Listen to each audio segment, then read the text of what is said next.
Our special operations forces are built on a history rich with ingenuity, agility, and tenacity. The reputation of our elite warriors is renowned globally, prioritized for partnership, and feared by our adversaries. Sustaining the responsibilities delegated by the Department of Defense, U.S. Special Operations Command serves as the coordinating authority for three critical missions: countering weapons of mass destruction, web-based military information supports operations, MISU, and countering violent extremist organization, CVEO. Now, after 2 decades of high operational tempo deployments to Iraq, Afghanistan, the Arabian Peninsula, and Africa, our special operation forces are at a crossroads. In 2014, former Preservation of the Force and Family Director, U.S. Navy Chaplain Thomas Chebe stated, and I quote, "After 13 years of battle, we have assessed that our force is frayed, and there's really no end to where we are right now." That was 7 years ago. And even with the looming May 1st deadline to consider force posture in Afghanistan, we are still sending SOF to fight in our longest war. And as SOCOM Commander General Clark stated, SOF will be the last to leave. In today's security environment, SOCOM must balance the countering violent extremist mission with another clear and present danger, the great power competition. Our most creative and agile forces are uniquely poised to significantly contribute in this fight, but must be postured, resourced, and balanced to do so. Given that soft units do much to protect us, we must make sure that we do right by them as well. We must continue to support their force abroad, but most importantly, at home. The toll of high deployment to dwell ratios puts physical, emotional, and social burdens on our force, which I fear we do not yet fully understand. SOCOM's Preservation of Force and Family provides resources for the force to heal and grow, but that must be supported by the larger department and Congress. Further, as we move to rebalance the force, I firmly believe that SOCOM requires a diverse force with an array of skills able to conduct the range of operations involved in confronting the great powers. Earlier this month, U.S. SOCOM released its first ever strategic plan for diversity and inclusion. This is an important step for the command in recognizing the intrinsic benefits of a tolerant force replete with diverse thinking, problem-solving skills, and unique capabilities. Unfortunately, the absence of diversity in SOF is not a new issue. As highlighted, a 1999 RAND study on barriers to minority participation in special operations forces. As ASDI Mayor and General Clark work together on implementation of the Diversity and Inclusion Plan, I'm interested in the perspectives of this group of our panelists on how the SOF community can attract and retain a diverse workforce amidst such sweeping cultural change. So today, I look forward to hearing from our panel of outside experts about their unique experiences and viewpoints on the direction and future of our Special Operations Forces. Now, let me introduce our four witnesses. Mr. Mark Mitchell, former Acting Assistant Secretary of Defense for Special Operations and Low Intensity Conflict. Ms. Linda Robinson, Director for the Center for Middle East Policy and Senior International Defense Researcher for RAND. Lieutenant General Mike Nagata, retired, United States Army. And Lieutenant Colonel Kate Germono, and I apologize if I say that incorrectly, retired, United States Marine Corps. Hoorah. Thanks to such a diverse and thoughtful group of experts, we look forward to your commentary. I will now turn to Ranking Member Kelly for any opening remarks.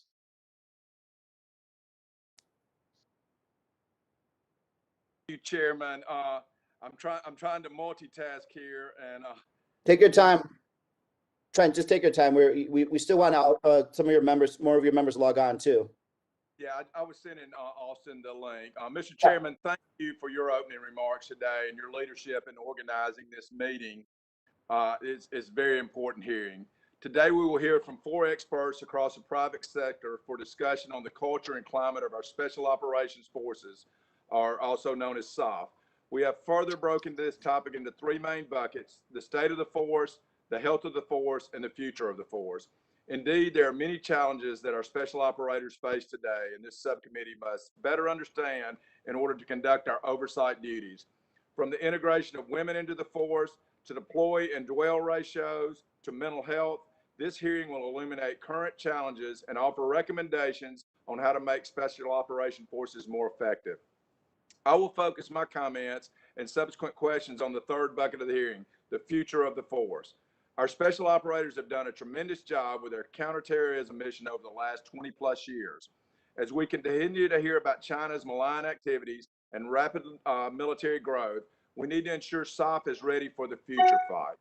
That includes things like language training and other training that directly relates to combating great power competition adversaries.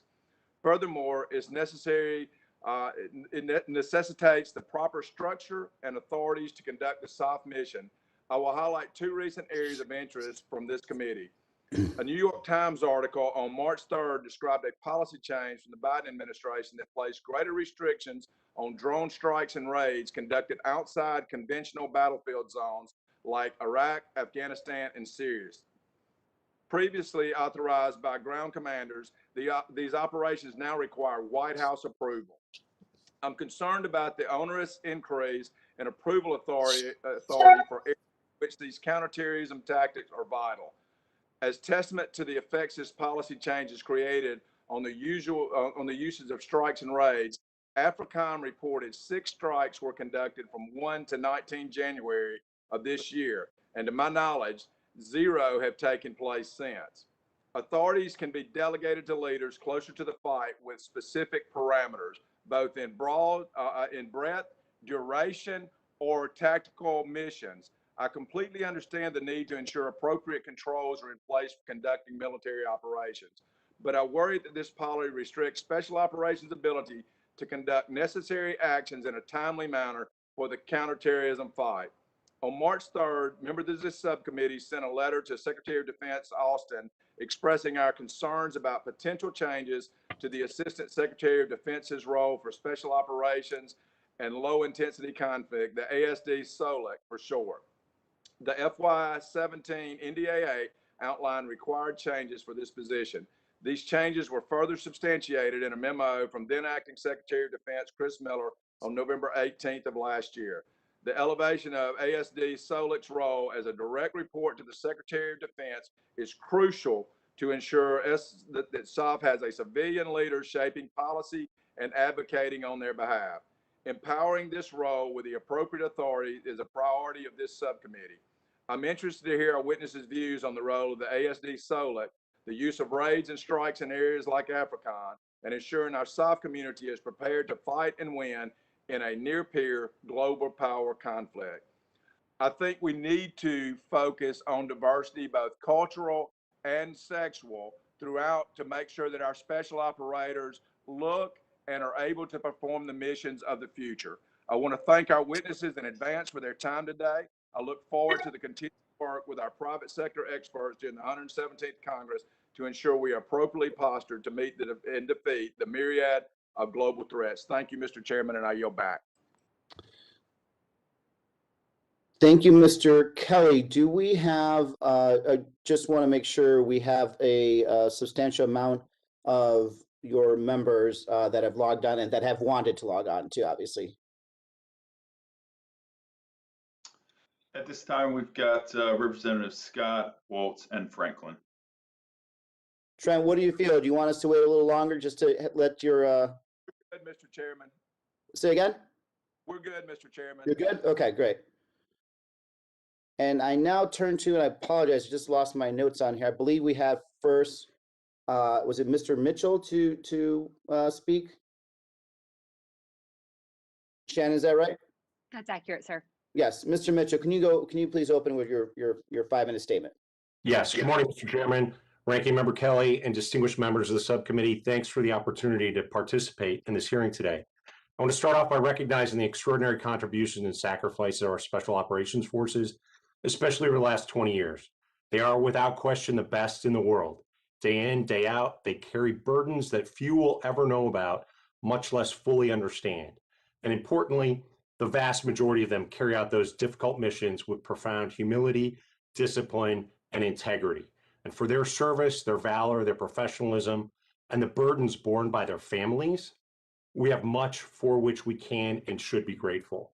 And I also want to take the opportunity to thank this committee and Congress as a whole for their continued support of the POTFF initiative and hope that will be sustained. Nevertheless, if our software to be employed successfully in global competition with China, significant changes will need to be made. The world is changing rapidly, and the challenges that we face today and tomorrow are substantially different from the challenges that SOF has effectively tackled over the last 2 decades. Our SOF are today a force optimized for direct action in support of counterterrorism and counterinsurgency.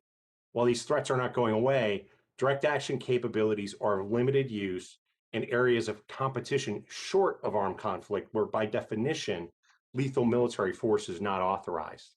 To be clear, the United States must be able to fight and win a war with any adversary. That's the reason that we have the Department of Defense. But deterrence and competition are not synonymous. The former is about our adversary's assessment of our capabilities, will, and intent. And the latter is about a third party's evaluation of the advantages and strength of a relationship with us in comparison to a competitor like China. Ultimately, this competition is about relationships developed and sustained through voluntary affinity and mutual benefit rather than economic, political, or military coercion. And an excessive focus on deterrence or high-end conflict and lethality miss the equally important requirement for competition.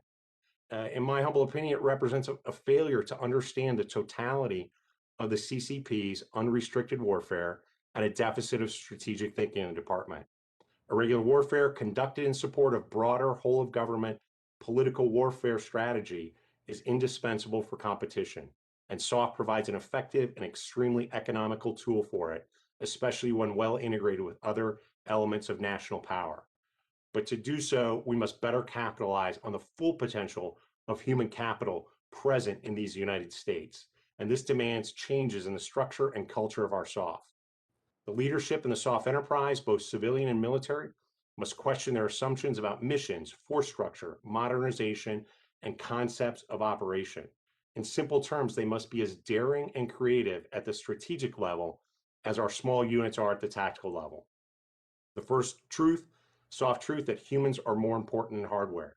To prepare for tomorrow's challenges, SOCOM must be willing to challenge and adapt the commando culture that currently dominates in the force.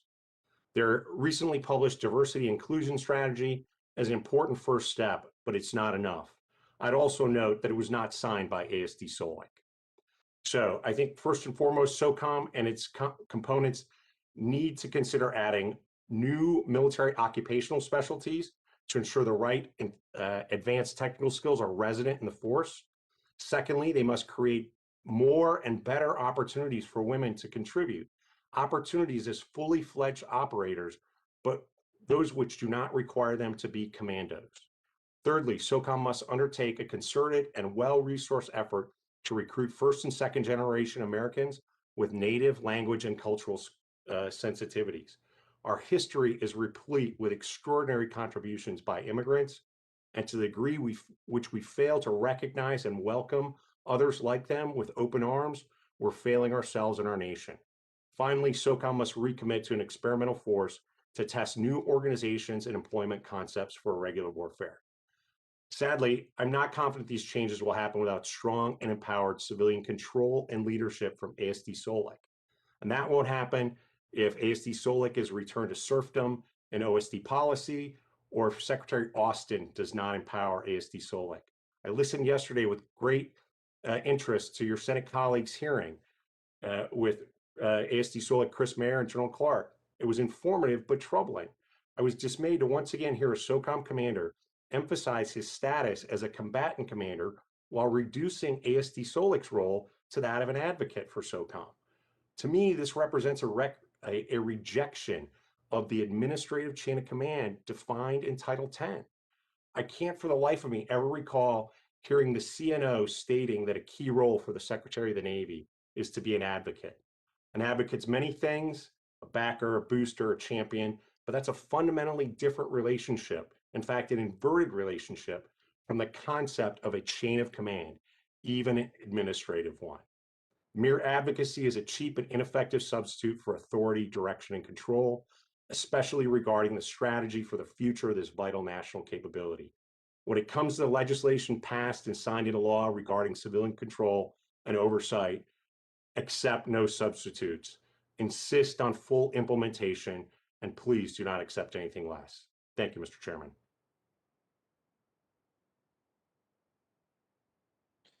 Thank you, Mr. Mitchell. For our next speaker, I apologize. Dang, it's so hard keeping all the notes together. Shannon, who do we have up next? We have Miss Robinson, sir. Yep. Ms. Robinson, you're on for 5 minutes.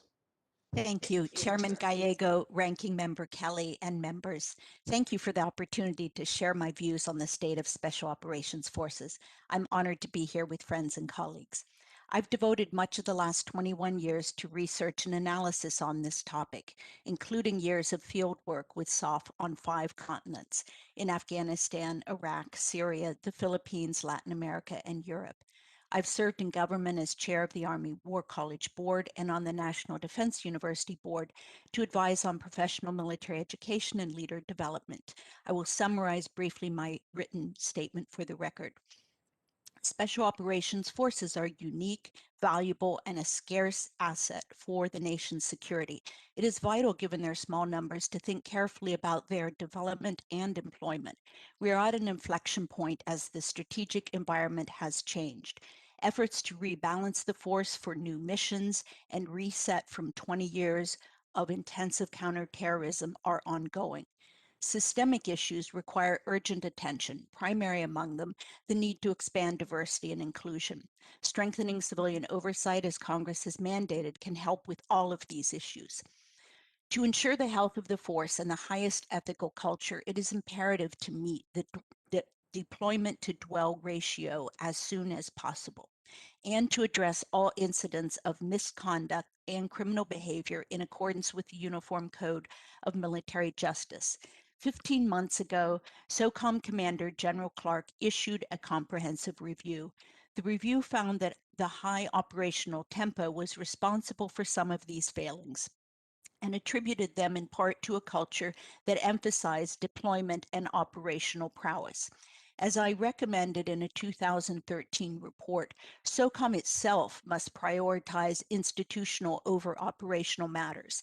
SOCOM is a functional combatant command, but its primary responsibility is to organize, train, and equip the force, which is then employed by the geographic combatant commands. I will be happy to say more about the rebalancing of soft roles and missions in our dialogue. I offer here 2 overarching points. Continued effort to right-size the counterterrorism mission is required to free up the force for use in more strategic ways. Counterterrorism strategy itself should evolve to prioritize greater reliance on allies and partners and to address the pipeline into extremism, as decapitation and network suppression have at best temporary effect. I note the ranking member's comments about the guidance for strikes and will be happy to offer my views in our dialogue. Second, great power competition requires SOF to work more closely with the rest of the joint force and with the interagency partners. SOF has important roles given the extent to which adversaries are using irregular and gray zone tactics. To play those roles, SOF requires new capabilities to communicate, detect, and respond to cyber and electronic attack, as well as greater effort and investment in information operations. Diversity and inclusion have rightly become a focus for the entire joint force. It is integral to SOF's mission success to have a diverse force with the skills and knowledge to work among the world's populations. RAND, as noted, documented the shortfalls and barriers in a 1999 study. Improvements have been marginal since then. I would add that in 2001, the Commanding General of Special Forces stressed to me the importance of having women in the force. Today, there are 3 women who have earned the Green Beret, 2 of them still in language training. This is not where the force should be.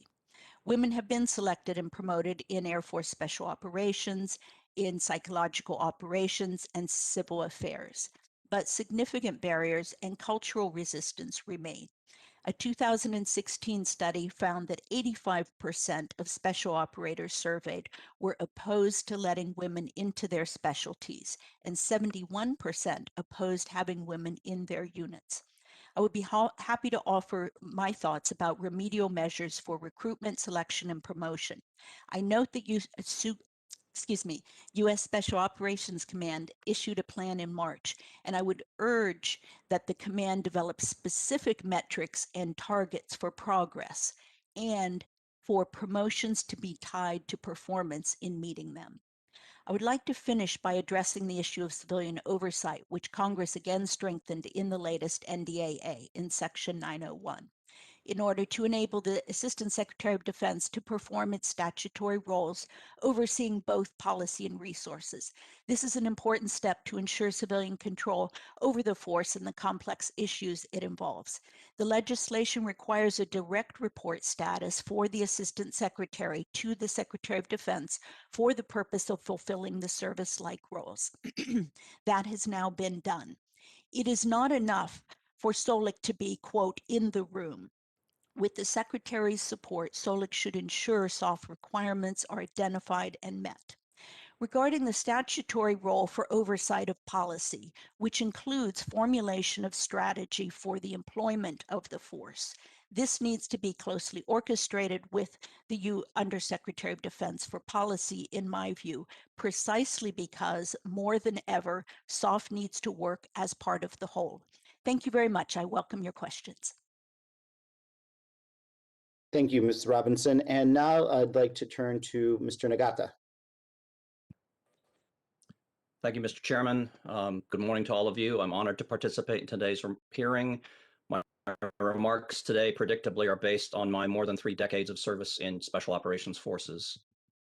On the topic of diversity and inclusion as they relate to special operations, my perspective is based on having been one of the very few Asian American officers to rise to flag rank during a special operations career. I wish to provide 2 suggestions. First, over my own career, I was responsible for the recruiting, assessment, selection, and training of future SOF personnel on 2 occasions.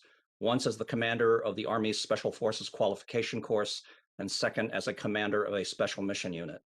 I learned from those experiences the difficulty we have and probably still have in attracting a more diverse volunteer population. Perhaps counterintuitively for some observers, I recall that our greatest challenge was not the pass-fail rate among diverse volunteers, but rather identifying larger numbers of suitable diverse candidates that either wanted or could be persuaded to volunteer. In my view, there is a significant shortage of scientific research into the question of whether there are important differences between what attracts a more diverse population to volunteer for the grueling experience of SOF assessment and selection compared to what attracts our traditional demographic mix. Said more simply, in 1984, when First Lieutenant Mike Nagata began the Special Forces Qualification Course, I remember being only one of 2 Asian American volunteers. Today, I still do not know why. Second, I often hear discussions over the need for more SOF personnel that are conversant with the cultures and languages of our near-peer adversaries. One recent example being a lament I heard over why, in an era where our greatest challenge is China, we do not have more SOF that can speak Chinese. While I certainly consider that an important question, I believe it is too narrow. We must remember that much of today's great power competition is essentially a contest between the United States and countries like China or Russia over strategic influence with other nations, communities, ethnic groups, and the like that are neither Russian, Chinese, or American.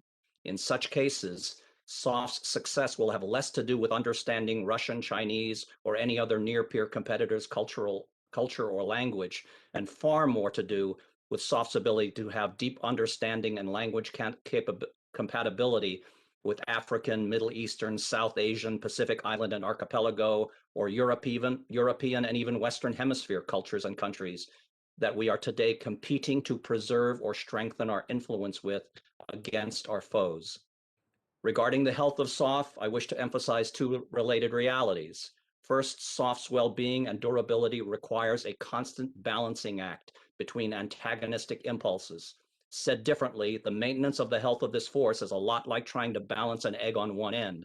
Only constant effort and attention will prevent it from falling in any particular direction. By way of personal example, during my own career, I was repetitively deployed for many months, even years at a time, typically in harm's way.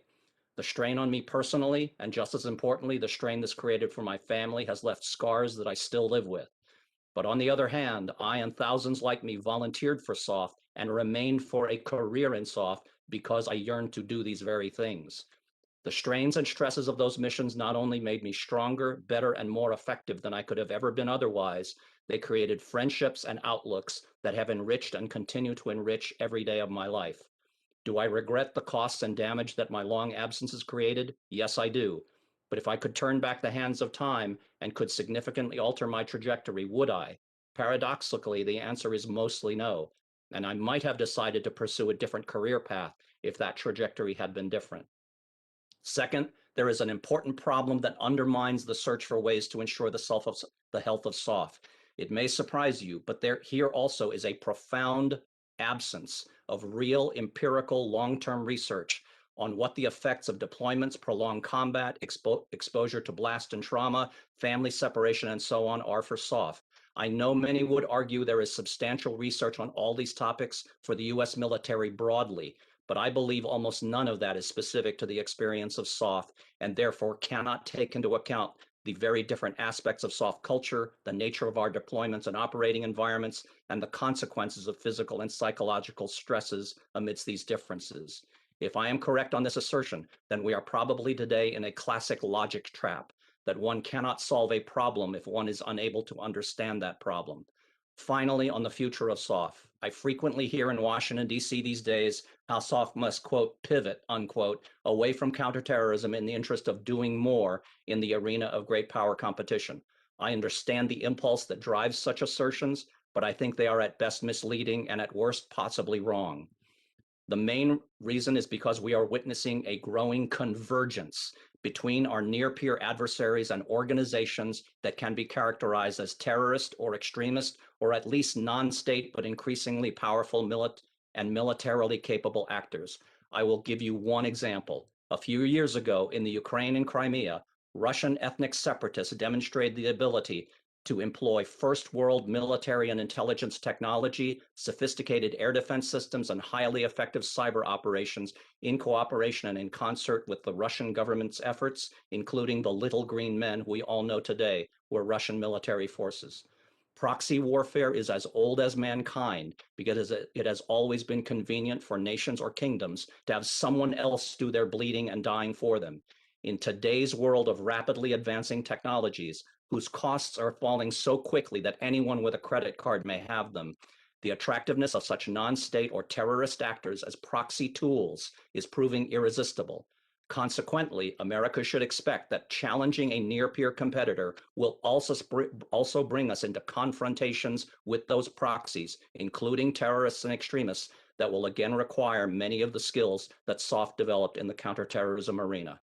In closing, I wish to say thank you for allowing me the chance to contribute to today's hearing. I look forward to your questions. Thank you, Mr. Nagata. And next we have, I apologize. Where did I leave my notes? Lieutenant Colonel Germano. Thank you, Chairman Gallego, Ranking Member Kelly, and members of the subcommittee for inviting me to testify. I'm honored to be with you today to discuss diversity, equity, and inclusion in special operations and our military writ large. Diversity, equity, and inclusion represent a really interesting paradox for the military. For as much as the programs are reviled by the average serviceman, they're perhaps the very concepts and practices that could enable the force to succeed in meeting the complex challenges of the 21st century. But as General C.Q. Brown, the first African American to lead the U.S. Air Force, recently told CBS News, when it comes to advancement in the military, including selection for special operations roles, ducks pick ducks. Now, I never thought I would use the phrase ducks pick ducks while testifying to Congress, but it neatly sums up how the human brain influences both the preference for sameness in our ranks and resistance to change. Today, the military is experiencing a critical shortage of qualified young men for enlistment and commissioning. At the very same time, public trust in the military is on the decline for the first time in decades, down from 70% in 2018 to just 56% today, according to a recent poll by the Ronald Reagan Institute. Negative stories about racism and discrimination, sexual harassment and assault, and retaliation against those who report wrongdoing are prominent in news coverage of the military. These stories have no doubt impacted public perception and the willingness of young men and women to join the services. Because of their strategic implications for recruiting and retention, these are not issues that can continue to fester below the surface. the culture of the military and its approach to diversity, equity, and inclusion must change. As one expert notes about why organizations fail, active inertia is an organization's tendency to follow established patterns of behavior, even in response to dramatic environmental shifts. Think the definition of insanity. The transition of our military from 2 decades of counterinsurgency operations to preparing for great powers conflict while also responding to nation-state threats represents just such a dramatic environmental shift. If winning wars is what we expect of our military leaders, increasing diversity, equity, inclusion among the ranks and branches of service must be viewed as a leadership function and not a nice to have or check in the block. Meeting these complex challenges will require not only cognitive diversity, but also the unique talents, experiences, and abilities of men and women from different backgrounds, ethnicities, and cultures at every level of the military, including Special Operations Command. There are 3 diversity and health of the force issues military leaders must face head-on to increase the public trust, build a sustainable force, and meet the imperatives the Secretary of Defense established in his recent message to the force. First, military leaders must acknowledge that expanding minority membership at all levels of the military has both strategic and emotional implications, and they must tailor diversity, equity, and inclusion strategy, education, and training efforts accordingly. Military leaders must understand facts don't drive human behavior, emotions do. Neuroscience research demonstrates that making diversity a compliance issue triggers a threat state in the brain, activates bias, and potentially increases discrimination, harassment, and retaliation. Diversity strategies and education must therefore be grounded in an understanding of the brain science of change and the feelings of grief, loss, skepticism, and anger many servicemen have as a result of our emphasis on diversity, equity, and inclusion. Make no mistake, this is a highly emotional issue for many servicemen today, particularly in the more insular cultures like the Special Forces and Marine Corps. Leaders should not only acknowledge the emotions involved, but emphasize that becoming a more diverse, inclusive, and equitable force actually brings the military closer to the idea of being a meritocracy, which today is something the organization can only aspire to. Second, the Department of Defense should invest in independent, comprehensive military and special operations specific research to clearly identify how diversity contributes to a more lethal and capable force. Up to this point, the military has relied primarily on case studies from private industry, like the tech and financial sectors, to provide rationale on how diversity makes the force stronger. And it has not convinced the average serviceman. Little, if any, independent research has been conducted to quantify how diversity makes for a more lethal force or enhances the ability of the force to achieve success in global operations. This is a critical issue. Without military-specific case studies laying out the operational advantages women and other minorities bring to the fight, it will be difficult to reduce skepticism and instill faith in the hearts and minds of those who serve that becoming a more diverse, equitable, and inclusive force is not only fair, but essential to our abilities to win future battles. Finally, senior leaders must resolve existing gaps in strategic plans to overcome diversity inertia. Notably, the plan for Special Operations Command lacks any mention of the word equity. And since equity is about leveling the playing field for everyone through the identification and systemic removal of systemic barriers to service, whether policies, equipments, practices, or behaviors, equity must be included as a bedrock pillar of all military diversity plans. Additionally, strategic diversity and recruiting plans must include actual diversity targets based on war plan requirements and projected operational needs, as well as clear direction on who's responsible for achieving them. It's time to give diversity, equity, and inclusion in the military more than lip service. Our failure to do so will no doubt mean that ducks will continue to pick ducks for opportunity and advancement and potentially jeopardize our national defense in the future. Thank you again for the opportunity to testify today, and I'd be happy to take your questions. Great. Thank you. Thank you for all of our witnesses. Now we are going to move into the question portion of the testimony. And just for a reminder, we will limit our questions to 5 minutes per person. And then we will move in alternating manner from Republican member to Democratic member. And give me 1 second, please. I'm trying to catch up with my own notes here. And I have a crying baby in the background.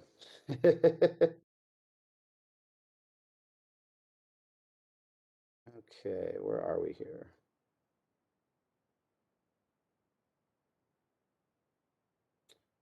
Okay, well, let me just start out. Okay, here we go.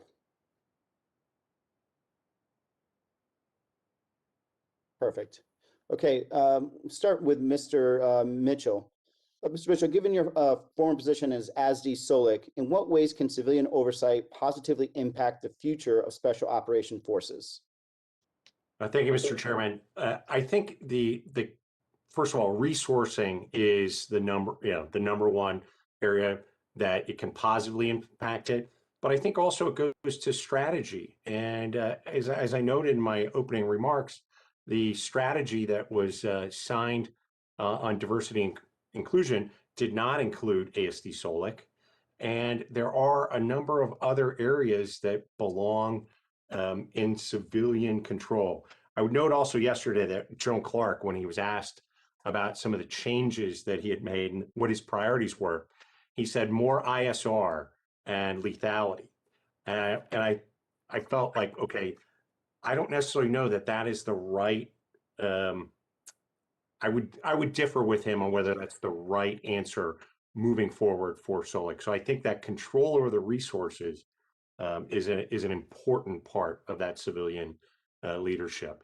And the staff at SOLIC doesn't have the resources.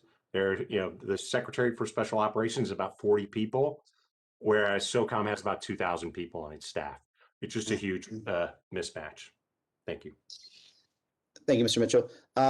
Ms. Robinson, what do you believe are the greatest operational imperatives for SOF as the department and government focused on strategic competitions? Do you believe there's an undue focus on capabilities rather than building critical skills and tradecraft of the force? Thank you, Chairman. I believe that we have to focus, as has been mentioned, on the critical language and cultural skills that they require a great investment of time, and they are necessary not just for the new missions of great power competition, but legacy missions. And we've been very focused in the Middle East, South Asia region operationally for the last 20 years. As I mentioned, I think there is a huge requirement to give more thought as well as more investment to what the soft role is in information operations. I would note that even though US SOCOM has stood up the Joint MISO Web Ops Center, it only has 5 active duty civil PSYOP officers assigned to it. And this is the kind of shortfall of material and human capability that I think indicates, as Mark said, a continued focus on the kinetic rather than the non-kinetic attributes and contributions that SOF can make. Our study, Modern Political Warfare, showed a huge panoply of adversary tactics that need to be met not kinetically, but non-kinetically, and together with other elements of national power, State Department, and others. So I think this for me is really the focus, because great power competition encompasses the irregular warfare spectrum. That is not to say SOF doesn't need to be prepared to conduct high-end conflict, and there are specific technical deficits that our last 2 years of work have shown, particularly in the EW and cyber field. There are notable requirements there, but I would just emphasize the non-kinetic as a real area for focus. Thank you. Thank you, Ms. Robinson. Lieutenant General Nagata, while I appreciate your perspectives regarding CT forces and their use, I do want to hear your expanded thoughts on how we continue to hear that counterterrorism is synonymous with great power competition. Do you think that's an accurate assertion? Why or why not? And do you think the force is culturally postured to support this strategic competition? Thank you, Mr. Chairman. I would not say that they are synonymous, but I do believe they strongly overlap. And for those commentators or policy officials that believe SOF or SOCOM need to do less in the counterterrorism arena, I think they're going to. I think that that reality will disabuse them of that notion, because terrorists simply will not be ignored. But getting back to your question, the overlap is, as I tried to say in my prepared remarks, the arena of influence. Our near peer adversaries are using everything from cyber operations to irregular warfare activities to extremist activities to economic activities and beyond to shape what countries and populations around the world believe in ways that are antagonistic to the interests of the United States. In fact, in my view, the United States is currently losing the strategic contest for influence globally against too many of our near-peer adversaries. The proper role of special operations forces harkens all the way back to the founding of most of the special operations forces that are in existence today. I particularly come from the Army Special Forces or Green Beret community. We were created in the 1960s for this very purpose of assisting local populations with a threat that threatened to overwhelm them. And this is as much a challenge of influence activity as it is a challenge of military conflict. So that is the overlap. And in my opinion, I want to associate with myself with some of the remarks of Mr. Mitchell earlier. The overemphasis that I believe we are placing right now on being prepared for a high intensity conflict with these near peer adversaries, and I certainly vote we be ready for that. But I think there is so much emphasis on that we are inadequately preparing ourselves, and this would include special operations forces for the contest of over strategic influence, which I personally believe will define the next generation of national security challenges of the United States. Thank you, Lieutenant General. I now move to Ranking Member Kelly. Thank you, Mr. Chairman. I want to go back to, and I want to, General Nagata, this is for you, because I think you understand probably command relationships better than anybody in the room from a military perspective, which is what I understand it as. I see ASD SOLIC as being a dotted line, not a direct line. I think we're talking about control. Control is not a dotted line. Control is advised, they're reported to, they help make decisions. And I noticed Mr. Mitchell used the Secretary of Navy and let's say the PACOM commander. Well, the PACOM commander does not answer to the Secretary of the Navy. He may be in his rating chain in some form, but he's administrative control. So do you think it's great? ASD Solic, listen, ASD Meyer is a great guy doing a great job, and I think he gets it. But it does not need to be a direct command relationship. It needs to be ADCON, or general support reinforcing. It does not need to be TACON control or OPCON control of our special operators. That SOCOM commander needs to be direct to the Department of Defense, the Secretary of Defense. Do you agree with that, General Nagata? Sir, I agree with much of it. On the parts, on the other parts of what you just said, I don't think I so much disagree as I think that I have a somewhat different take. But let me try to be a little more specific. First of all, in my view, when ASD SOLIC was originally created as a part of the Nunn-Cohen Amendment many years ago, that I'm sure you and your fellow members are very familiar with, no one at the time envisioned what would have happened to US SOCOM as a command or SOF as a community in the ensuing decades. The size, the prominence, the capabilities, the strategic importance and relevance of special operations forces are far beyond anything I think the original authors of the Nunn-Cohen Amendment ever imagined. On the one hand, SOCOM and the SOF community have grown commensurate with that rise in prominence and importance. ASD SOLIC has remained essentially static. So the ability of ASD SOLIC, in my judgment, I did 2 tours in the Pentagon, once in the Office of the Undersecretary of Defense for Intelligence, and second as the Deputy Director for Special Operations and Counterterrorism on the Joint Staff. What I believe I saw was a growing inability of people like Chris Mayer, who is a personal friend of mine, and I totally agree with you, is a fantastic officer, but the growing inability of people like him to keep pace with the growing prominence and importance of special operations, and most importantly, this is my view, the 2 single most important functions of ASD SOLIC, which I personally believe they cannot do today in the way they are either configured, staffed, or given authority. Effective DoD policy oversight of U.S. Special Operations Forces and effective U.S. DoD policy support for U.S. SOCOM and Special Operations Forces. But it's this growing mismatch of how SOF has changed and ASD SOLIC has not. Sorry, I didn't mean to interrupt you. No. I want to get to another question, and I want to talk about the drone strikes and where that capability. I'm an engineer officer by trade, so I understand when we had FASTCAM, okay, you didn't delegate that authority down to platoon leaders. You didn't even delegate it down to many times to brigade level. You had restrictions on when you could do that. Do you think it's a great policy to maintain that, all that at the highest level, or to use strategic ways to make sure that we delegate the proper authorities to the proper level of command in the use of those strikes based on area of operation, tactical threat, the personal leadership abilities of the commander in that area? Do you think that's a way to control that? And please be short on the answer because I have one more question. Certainly. The short answer is, I just like Mr. Mitchell, I'm sure he's thinking about this. I've seen this movie before where there is a desire to constrain kinetic and lethal operations abroad. And so the decision to elevate the decision-making authority ensues.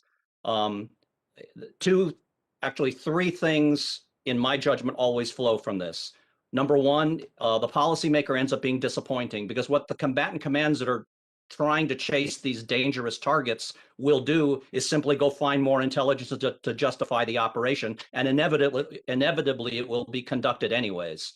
Number 2, it does create an enormous work burden for both the combatant command that desires SOF to do the strike and for the special operators that have to find and fix the target. So they do a lot more work for basically the same activity that they will end up doing anyways. And thirdly, this is a psychological issue. I believe one of the unintended negative consequences of these decisions is it inadvertently conveys a lack of confidence and trust in the judgment of the 4-star combatant command, his component commanders, and the SOF commander on the ground or on the field. Over. I agree. Targets of opportunity do not represent themselves. They're a one-time deal, and timeliness is effective. And I think we have to have. Finally, I want to talk a little bit about a great unit that trained at Camp Shelby, Mississippi, the 442nd Regimental Combat Team. Japanese Americans, the most decorated unit in American history, who faced many of the challenges that our special operations community, we didn't want to include them in our military. Their families were in internment camps, but we wouldn't send them to Japan, to the Pacific to fight. We sent them to Europe, and they showed us their love for this country by being the most decorated history in the history of all of our annals. I think we have to do not like that. What I think we have to do is very targeted to target for recruitment women, minorities. I think our SOCOM, and I think this is where ASD SOLIC, what do we need to accomplish the missions of this great nation? What does that framework need to look like? Does that need to be men, women, Asians, African? It doesn't matter, the areas that are most important. And then I think we have to recruit very hard to do that. But I also think that takes time. It does not happen overnight, because if we rush it, what we do is put unqualified people who fail. And what I want to do is have gates, and it's recruitment gates, qualification gates that are tracked over a long period of time to make sure that we have a force that leads to a lethal force that we need, which includes diversity, and that is culture and women. Do you agree with that, General Nagata? I do. I'll be very quick since I know we need to move on to other speakers here. But the number one, I had two uncles in the 442nd Regimental Combat Teams, and both of them told me personally the reason they joined was they felt they were determined to prove the loyalty of Japanese American citizens because that loyalty was in considerable public doubt at the time. Getting to the question of today's recruiting challenges, as I said in my prepared remarks, I don't think we understand right now because there's really been no adequate research about what causes someone from a diverse background or culture to volunteer to serve in special operations forces. Lots of opinion and anecdote on this, but opinions aren't research. We need research on this question. What motivates or fails to motivate someone to volunteer for SOF? And I'll say finally, I learned this from someone who used to run an assessment selection program from me. There's like 10 things that have to happen. It's 10 gates that somebody has to get through and the organization has to get through for someone to serve successfully in SOF. And he said, I was a colonel at the time, said, Colonel Nagata, of these 12 steps, 11 of them, if we screw up any of them, I can recover from that. There is one thing I cannot recover from, bad recruiting. So I'll leave that for your consideration. Thank you, General Nagata. Now yield back, Mr. Chairman. Thank you, Ranking Member Kelly. Who do we have first on this? Representative Larson? Yeah, thanks, Chair. So I want to go with a question to General Nagata and then to Mr. Romano. Is that, Mr. Romano, just quickly, is that the title you prefer for this hearing, or should I call you Sure. Colonel? Germano's fine. What? Ms. Germano's fine. Ms. Romano's great, thank you.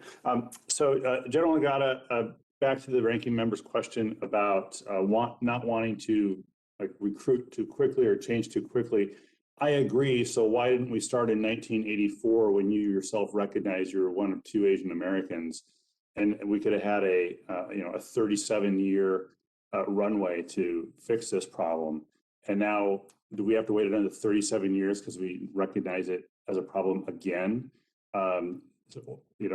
It seems to me like we're the opposite of moving too quickly is moving way too slowly, which is exactly what we're doing.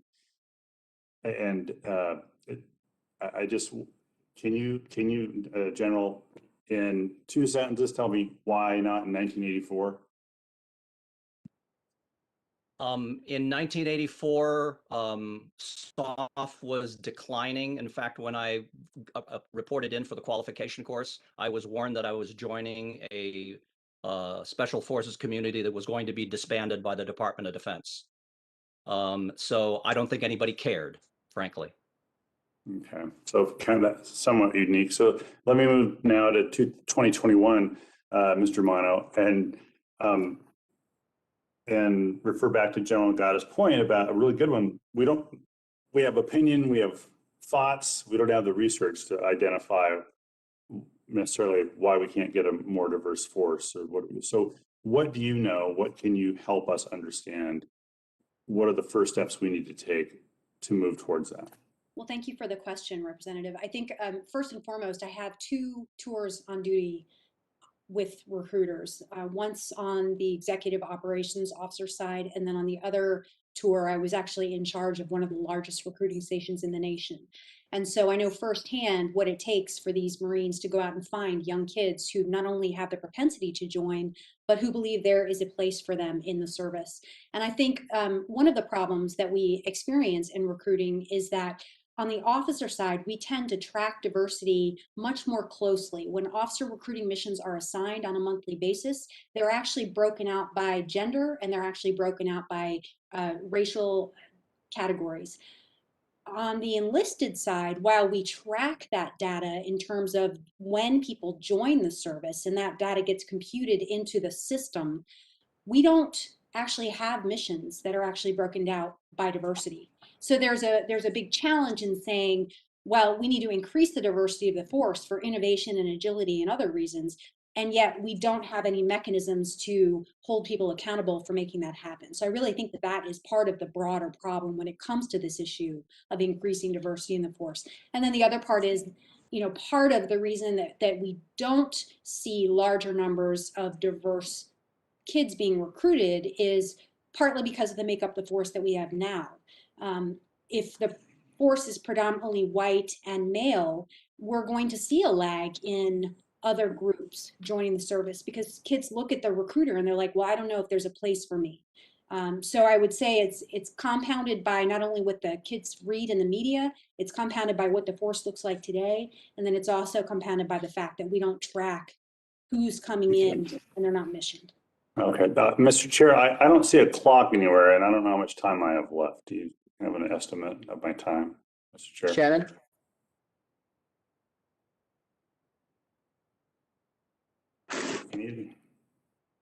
Sir, you've got about a minute and a half left.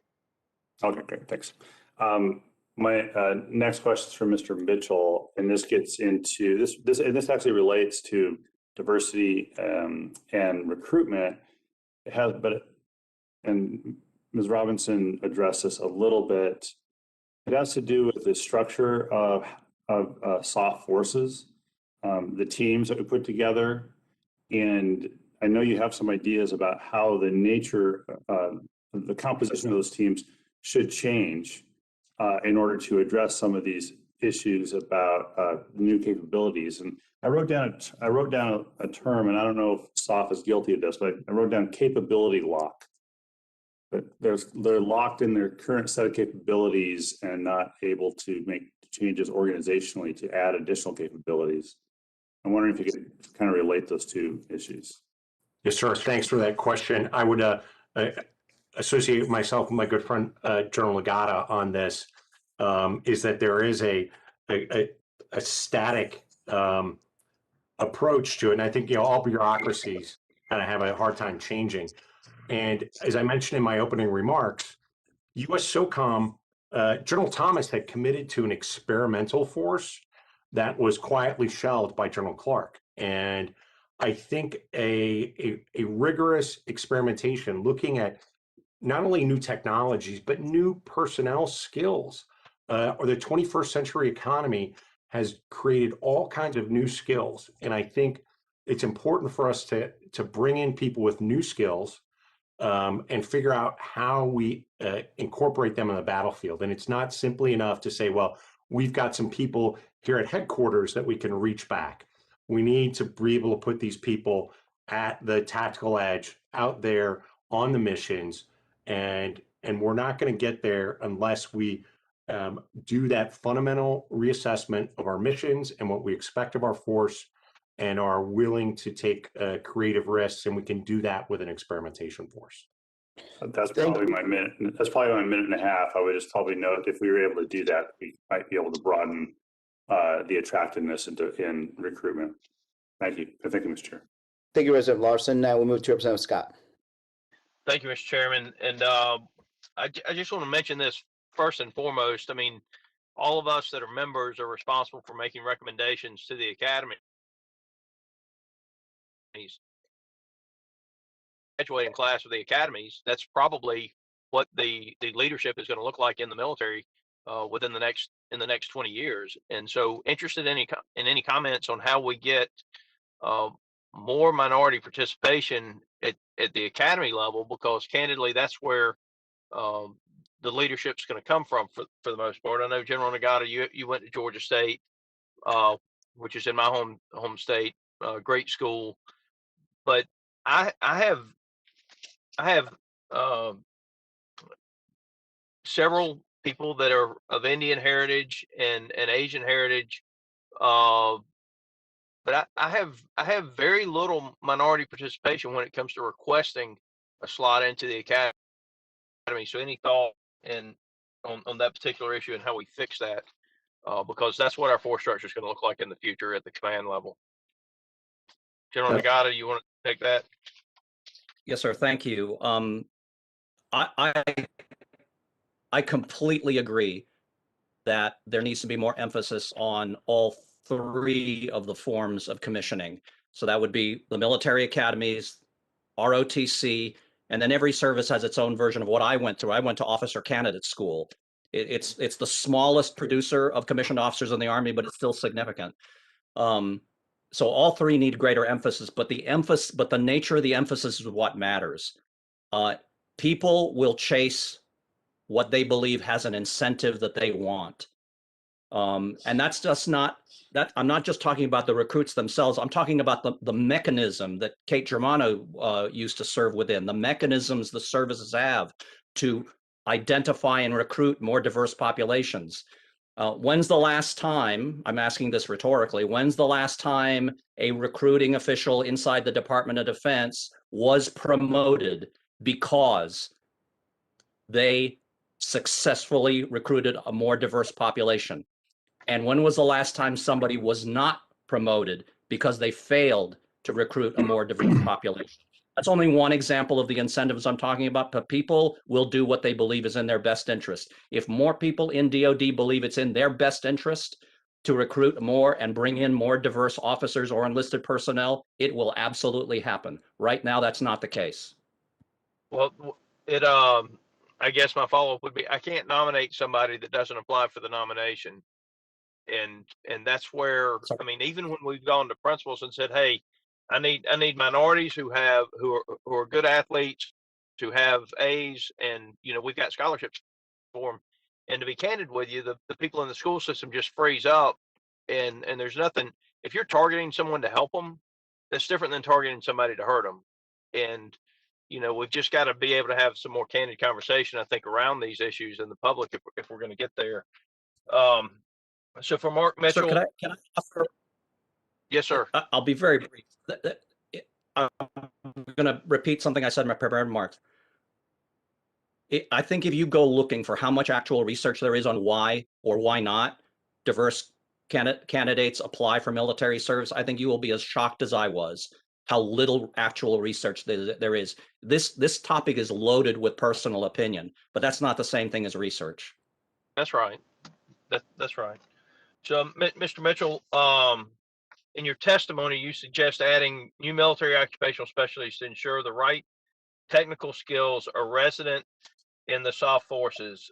Could you identify which specific occupational specialties you recommend adding and how they are essential to great power competition? Sure. Thank you for your question. I first want to just say my daughter is a senior at West Point, getting ready to graduate this year.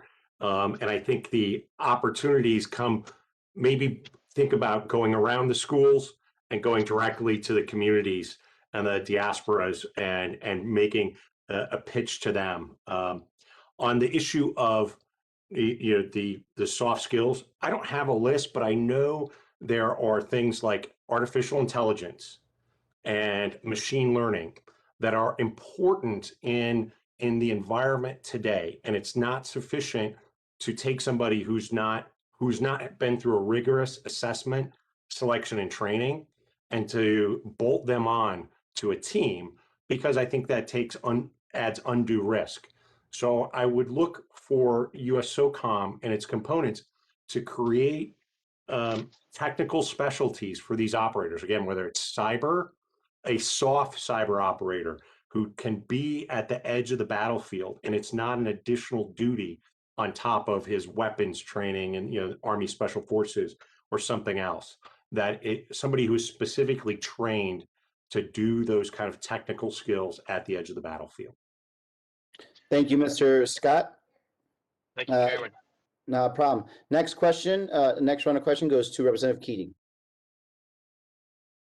Thank you, Mr. Chairman. I'd like to thank the witnesses. I have two questions. Number one, to Mr. Nagata. I was interested if you could go a little further on developing your opening remarks. I thought they were quite telling when you were talking about the importance of diversity and culture when it comes not just to our adversaries, but where you're deployed, the environment around where you're deployed and how important that is to our success overall. If you could expand on that, I appreciate it. Thank you, sir. I'll try to come at this in two ways, but briefly. First of all, and this does connect with the strain and stress on the force, but I'm going to say it anyways because it's so important. The exposure in complex foreign environments is vital to developing the skills necessary for the kinds of contests of influence that permeate great power competition. This entire thing is a tug of war of U.S. influence versus our adversaries' influence over the countries, the nations, the populations that each of us are vying for the affection of. The more special operations forces can live and operate within those environments, the more effective they will be. It's one thing to learn a language at a language training lab in the United States. It's quite another thing to learn that language in the neighborhood. That's what everybody speaks. Now, of course, as soon as I say that, people say, "Oh, more family separation." Well, here's the question that I don't think we adequately wrestle with: why, at least for non-combat deployments, why can't families go? Why can't families go? To incentivize special operations personnel staying longer in these environments, to become more culturally, linguistically capable, and thereby become better competitors against Russian, Chinese, or other actors that probably won't do that. That's one example. The second one, and again, I'll be brief for the sake of time, is that this is going to require special operations forces to invest more heavily in things that have nothing to do with weapons training. And I'm going to use language training specifically, whether it's abroad or at home. I think it is long past time for language proficiency to be a promotion requirement, not a nice to have. If you're going to get promoted, you have to demonstrate proficiency in a foreign language. Thank you. I think that the example you gave with the Crimea and in Ukraine demonstrates that as well. And thank you for your service. And I think this is an important issue. We are severely at a deficiency in that regard. A quick question, Ms. Germano, if I may. In terms of an issue that I've been dealing with for a number of years, as well as members of this committee have been dealing with, in terms of inclusion, could you comment on the status of women's health resources and how that can be problematic in the SOF environment? Thank you for the question. I think that that is actually related to both inclusion and equity. So we still find that there are barriers to women's service because of the equipment that they have to wear. And this is really the first year that we're seeing, combat equipment be tailored to the female form. So I would say that it's maybe less of an inclusion issue and more of a long-term issue related to equity there. There's still a lot of work that needs to be done. I mean, I just heard a horror story about a woman who was actually jumping out of aircraft with her breast pump so that she could immediately go to a vehicle and, prepare for a meal for her child. So these are still issues both from a cultural perspective and then also an equity perspective. We need to understand that these are just physiological medical issues. They are related to the health of the force, not specifically to the health of women. Thank you. I agree. Thank you so much for that. Mr. Chairman, I'll yield back. Thank you for your service, ma'am. Thank you. Thank you, Mr. Keating. Our next person up is Mr. Waltz for 5 minutes. Yeah, thank you, Mr. Chairman. And just first, I just want to start with a comment. I want to associate my comments from General Nagata, particularly in the language training. But as an Army Special Forces officer, that's critical to what we do. I would be interested in his thoughts, but perhaps at another time, and expanding that training at least through the SOF force, because the Navy, Air Force, and others do not have that training. I do want to make a broader point, and before I get to my questions, really for my colleagues, but also Linda, it's great to see you again. I'm hearing a lot of kind of zero-sum discussion on counterterrorism versus great power competition, the shift of the force, realigning the force, and I just feel very strongly right-sizing the force that participating in counterterrorism is often allowing us access and placement for great power competition. We've seen that in the Philippines, where we have an ongoing counterterrorism force, and Philippine officials are repeatedly telling us that the only reason that we still have a foothold in the Philippines at all, where obviously great power competition is at its height, is because of the counterterrorism assistance we're providing them. We've seen it in Kenya. We just saw it, actually, a great example in Mozambique. where the government first went to the Chinese, then went to the Russians, went to the Wagner group and a mercenary group. None of that worked, and now they're working with our Green Berets, who are now have access and placement to understand what the Chinese and Russians are doing there. But it's because of that counterterrorism mission. So I think we need to be very careful about that kind of zero-sum mentality. Linda, my first question is for you, and it's I keyed in on a statement where you said 3 women have received a Green Beret, but it's not where the force should be.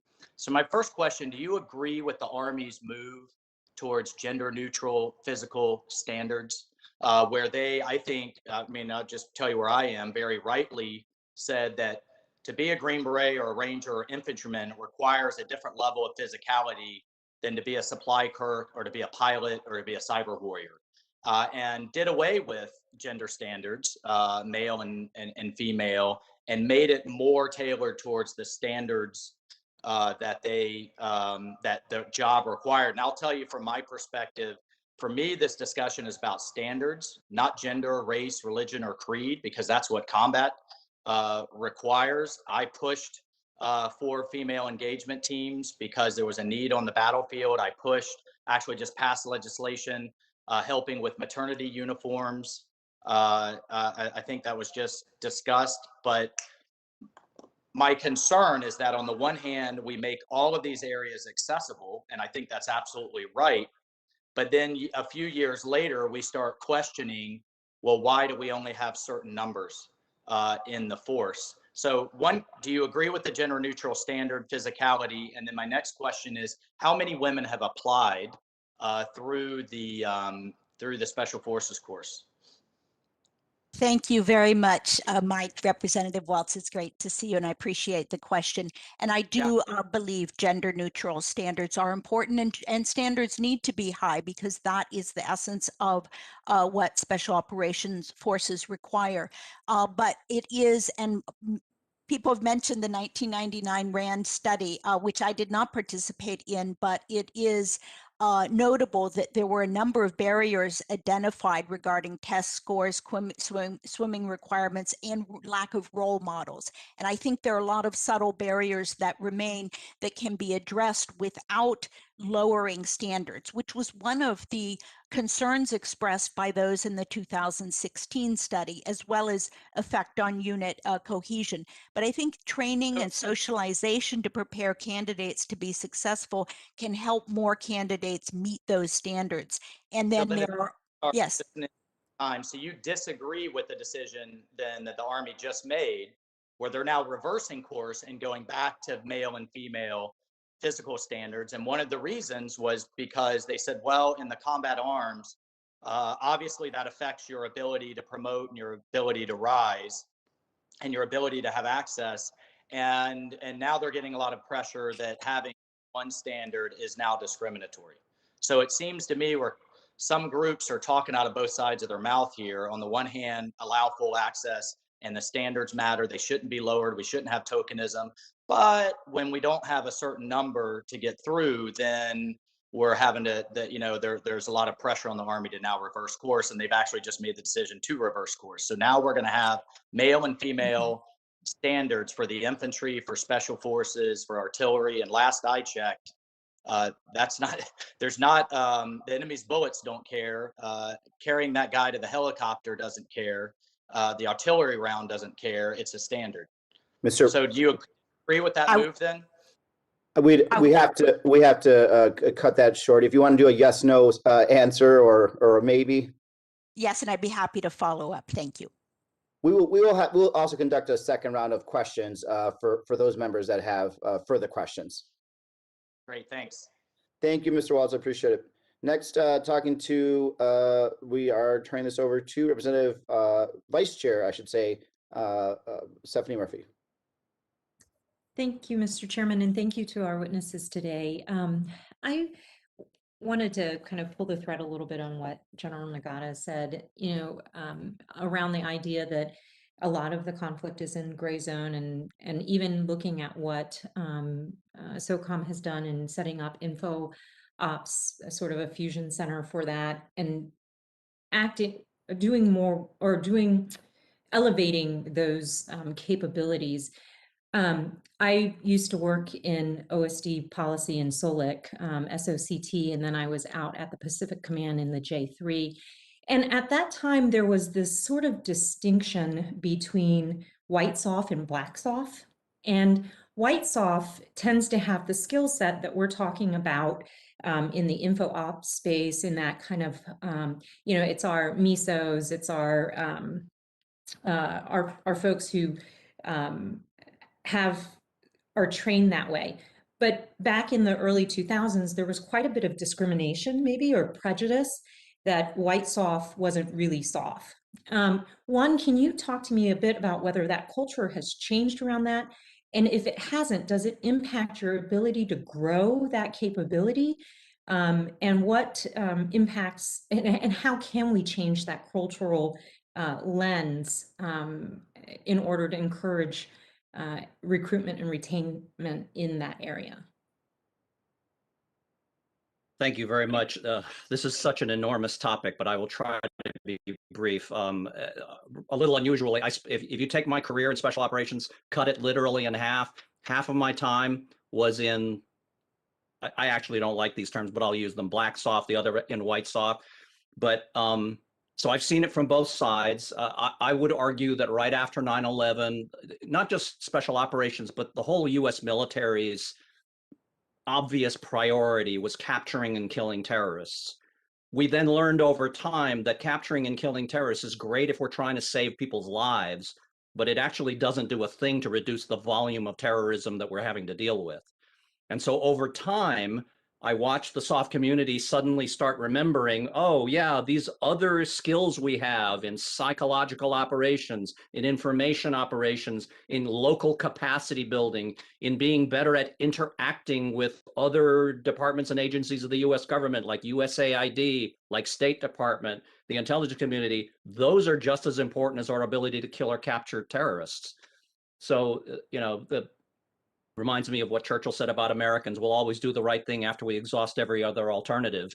So I think there has been a reawakening in the SOF community now that we're in great power competition, now that increasingly we are seeing this as a war of influence, where occasionally we will need to use bullets and bombs, but more frequently we will have to solve very complex problems that do not involve the use of physical force.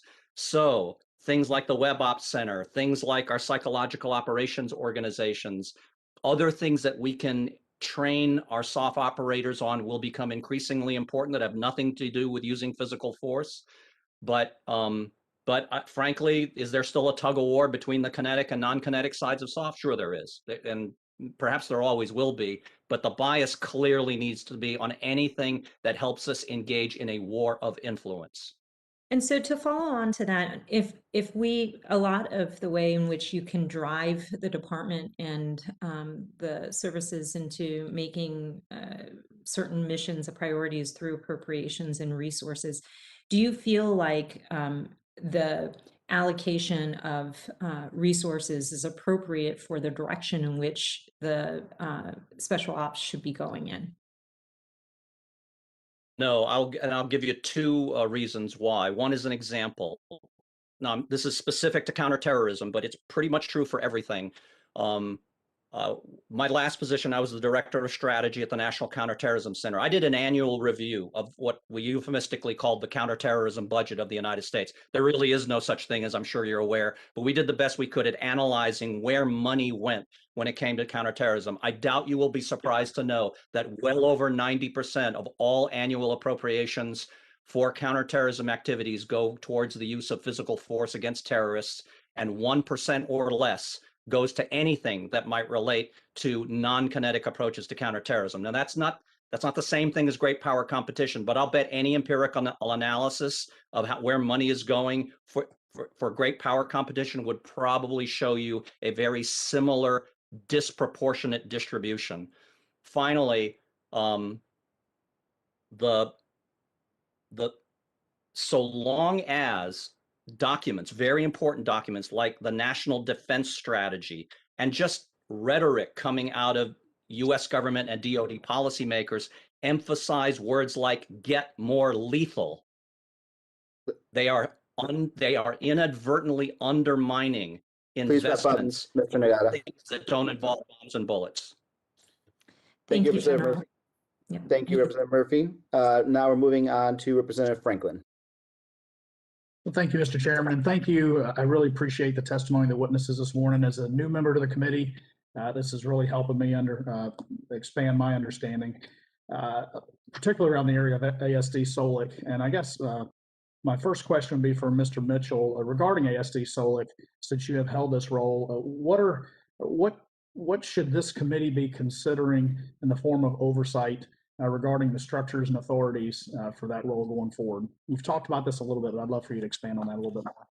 Yes, thank you, Mr. Franklin, for that. I think the committee should focus on, first of all, the relationship that ASD SOLIC actually does have with the secretary and enforcing the law that, you know, it cannot be interfered with in those administrative duties as opposed to the operational role.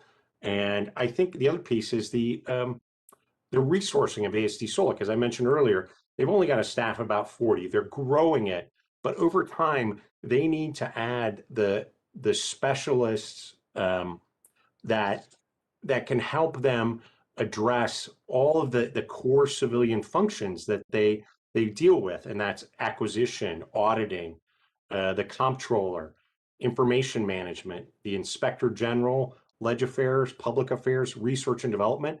Those are all inherently civilian-led functions that are currently, if truth be told, are controlled by the SOCOM commander in this enterprise and really need to be transferred to the direct control of ASD SOLIC. Okay, great, thank you. General Nagata, you had mentioned that our special operations forces are inadequately preparing for great power competition. You cited a couple of ways we could be doing things better, such as language training, recruitment policies and procedures. Could you expand on that a little more? Are there other areas that you think we could be doing a better job of preparing for great power competition? Thank you.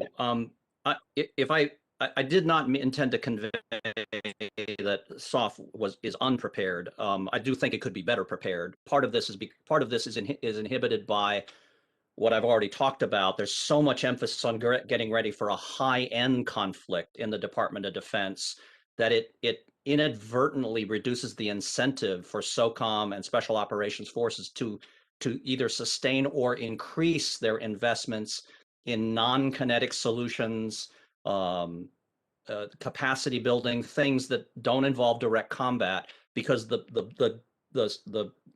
noise that's drumming in everybody's ears is get more lethal. But perhaps more practically, I think it's time for another review of the authorities by which combatant commanders and the SOCOM commander can deploy forces abroad. In the last 20 years, most of the new authorities have been exclusively for counterterrorism purposes. And there's nothing wrong with that because counterterrorism, was such a priority at the time. Some of that is fungible for the kinds of deployments that are needed now, but it begs the question, if we need to send special operations personnel to a part of the world where there's no declared terrorist threat, but there is an enormous struggle over American influence in that part of the world that we may not be winning. In many cases, we are not winning those contests. Are there existing authorities? Is there existing funding to undergird the deployment and the operations and the maintenance of a substantial special operations effort in that part of the world? I would argue in large measure, I think it would require all the DoD lawyers to go scrambling to figure out how they could take legacy counterterrorism authorities and somehow twist them to comport with great power competition. I think it's time to look for perhaps a new batch of authorities. Great, thank you. You had mentioned when we were talking about the stress and strain on the force, that had me thinking down a different line, and there may not be enough time to fully dive into this, and I can submit it later for a deeper response from everyone on the panel. I'd really love your opinions, but I was a 26-year operator, not special forces, but naval aviator, and it's just part of the military culture and ethos that you just suck it up and get things done. I mean, that's part of what makes it such a special job. And sometimes we're our own worst enemies that we don't push back when probably we should, and that's part of the bravado culture. But I'm also tired of burying friends of mine. I've had a number of friends who've committed suicide after leaving their service. I agree with you that this is not going to be a pivot situation. It's not a CT or great power competition. It's going to be an and the burden is going to be on the troops to suck it up and get the job done. What can we be doing from an oversight role to help our active duty forces help themselves? And when it comes to support for mental counseling, I like the thought was an interesting one about having families deploy in a non-combat situation, but I'd love to get yours and others' thoughts on how we can be better supporting our active duty forces in that regard. So I'll be very brief. 2 suggestions. One, I think we should examine the distribution and the density of psychological professional support inside special operations forces. In the community I grew up, there was lots of psychological support in some units, in others, very little. The entire force needs more psychological professional support so that the commanders, as they're making hard choices about when to deploy people, how long to deploy people, there is a psychological professional at their side giving them advice about the intangible, non-physical stress on the force, which in my judgment is in many ways more dangerous than the physical strain on the force. The second one is about how at the policy level, and this I think dovetails nicely into the conversations about ASD Solic and the things it needs to be able to do that it cannot do. I got it. Please wrap up. ASD Solic needs to be able to fund research. There you go. That's a good one. Okay. Perfect. Thank you, General Nagata. Thank you, Representative Franklin. We're going to move now to Representative Bacon. Thank you. I appreciate that, Mr. Chair, and I thank our panelists. And I just got a couple of comments because most of my questions were already asked. But this debate a little bit on how much should special forces be focusing on near peer competitors. Counter-Terrorism national security strategy, I think, is right with the near peer competitor focus. Our special forces needs to be the champion or the premier capability against counter-terror. We're still going to need that capability, and so they should be the experts on that, in my view. Secondly, when we're talking about culture, we got to be careful we don't throw the baby out with the bathwater here. We want a warrior culture. We want people with an indomitable spirit. Not to say we can't have refinements. Not to say people don't need to seek support after continuous deployments. But the fact is, we want warriors. We want people who have a high confidence they're going to win on the battlefield there. And I say that as someone, I've had 2 different deployments with the special forces, though I was on the conventional side. I also did information operations, but I was so impressed with the team. My one area of question is, there's no doubt that the ops tempo and the continuous combat deployments has a strain. Are we seeing this ops tempo get better? Is it starting to go down? My sense is that it is, but I'm not sure that's really the case. And I'll just yield to anybody that may have some information on that. Thank you. Morning. I can address that. The op tempo has indeed improved. 15% decline in deployments was the official SOCOM figure, but they have not yet reached the deployment desired deployment to dwell ratio of 1 to 2, much less 1 to 3. So there is, I think, demonstrable evidence that the force is still being over deployed. And I want to just take this moment to acknowledge I in no way would disagree that counterterrorism is a critical and core mission for SOF. It is simply the rebalance, in my view, is not sufficient. And I also think throughout the last 20 years, we have overemphasized the tactical direct action aspect rather than trying to affect the pipeline and trying to affect the long term. And some of our signal successes have been, I will note, building the counterterrorism service in Iraq, which actually fought most of the counter-ISIS fight. So I am an advocate for strategic use of our force and finding allies and partners and building them to take on much of the lesser roles. Thank you. I would have to agree with you on that. When we can train our allies to do many of these missions, that's a force multiplier. So you got my vote on that one. Anybody else? That's it. Good. Good morning, Mr. Representative Bacon. I would just like to add, I had a long discussion with a good friend of mine in fifth group the other day. And first of all, their POTIF, the way they have integrated all of their abilities there, I think is a great model. I'd encourage the committee to go take a look at that. And on the issue of deployability, General Lagana touched on this, and I think it's important to remember, men and women go into our communities in the soft community because they want to be actively engaged. So my own experience as a commander in the community and then as AST Solik is that 1 to 2 is probably about right.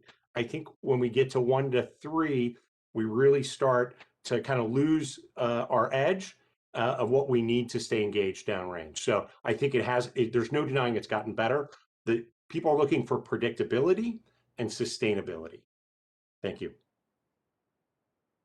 Okay, I thank you and I yield back, Mr. Chair.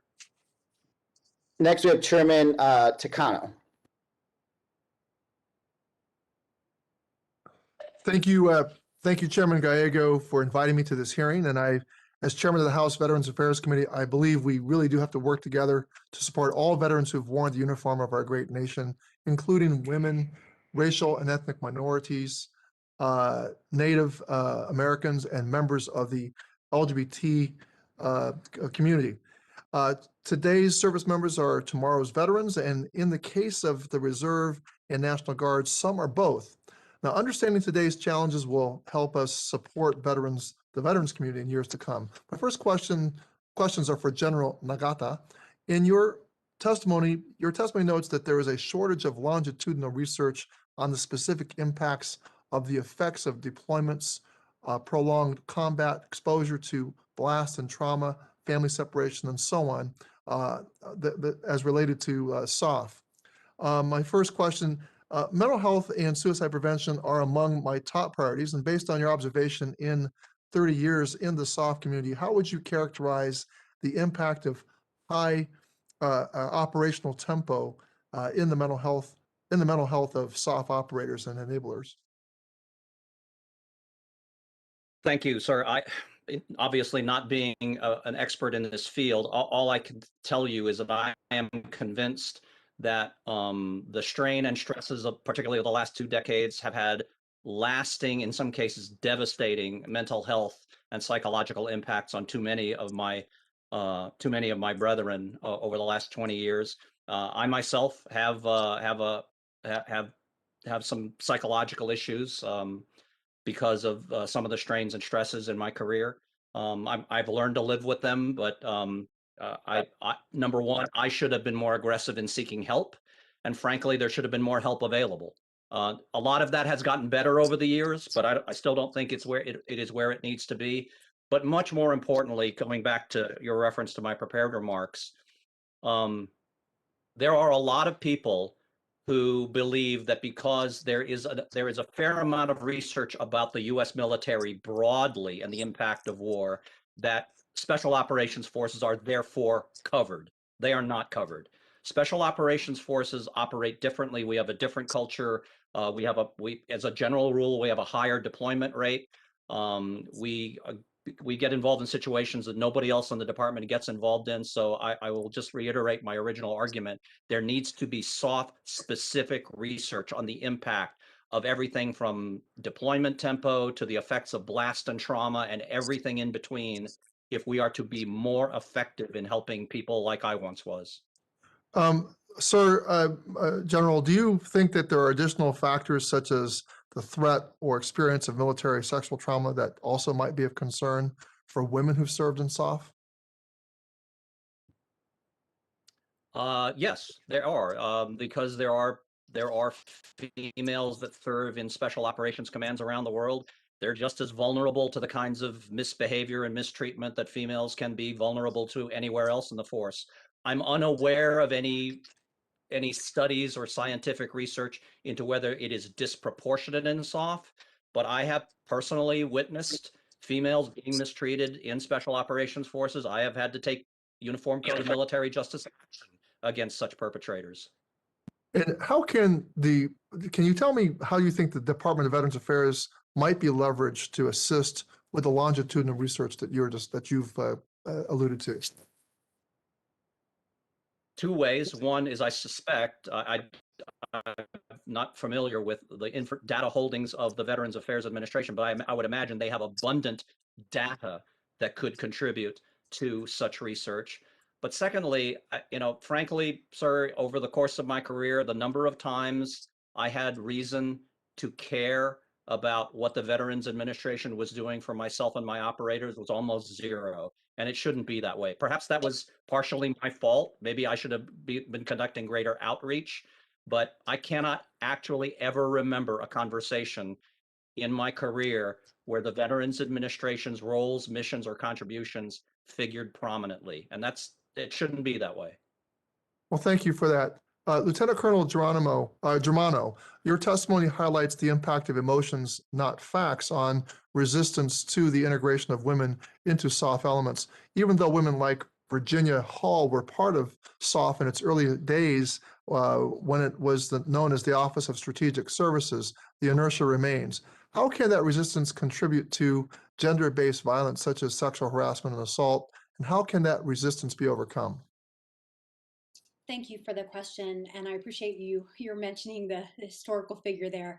I think that that's a really interesting point in that, the individual that you brought up is a pioneer, and virtually every other woman who has followed her into the special operations community has been a pioneer. So there's a lack of density in the community when it comes to how we're bringing individuals who are not of the majority group. So I think that part of this issue is about solving the recruiting problem, and then part of this issue is about the culture in and of itself. When we think of resistance to change, it is all emotion driven. And so there's a lot of anger, there's a lot of skepticism, there are a lot of feelings of perceived loss if we broaden the aperture for bringing in people who don't fit the dominant group. We have to be willing to address those emotions first by normalizing them and saying it's understandable that you may feel these things. And then there needs to be some semblance of justification to not only why it's important to make the change, but also how bringing in additional people who don't look like the majority group will actually make the group stronger. And that goes to my point about needing tangible studies that demonstrate why bringing in non-dominant group members make the force more lethal and more operationally competent. So I hope that answered that question. Thank you so much. Mr. Mitchell, while you were at the Pentagon, how did the preservation of the force? I apologize, Representative Takano. You're 5 minutes up, but we are going to do second rounds. And so, if you stick around, I'm sure not everyone's going to have a second question, and you could continue with any questions you want. Sure. Thank you, Chairman Gallego. And if I can come back, I will do that. Otherwise, I'll submit for the record. Okay. Thank you, Chairman. I really appreciate it. So we're going to go to second rounds, and I'm going to start the rotation again. I think I'd like in general to have a general question to the panel. What is the advantage of a more diverse SOF that's more reflective of America in race, ethnicity, and gender?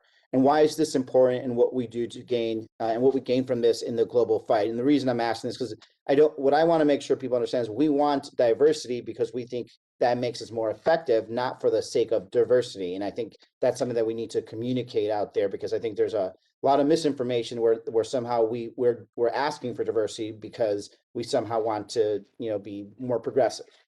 Can I start with Germano? Could you start and give us your opinion? Yes, and I appreciate you making the distinction. And I want to start off by saying that's really where a lot of the resistance comes from. This general perception by the majority of the military public that we're just doing this to check the block.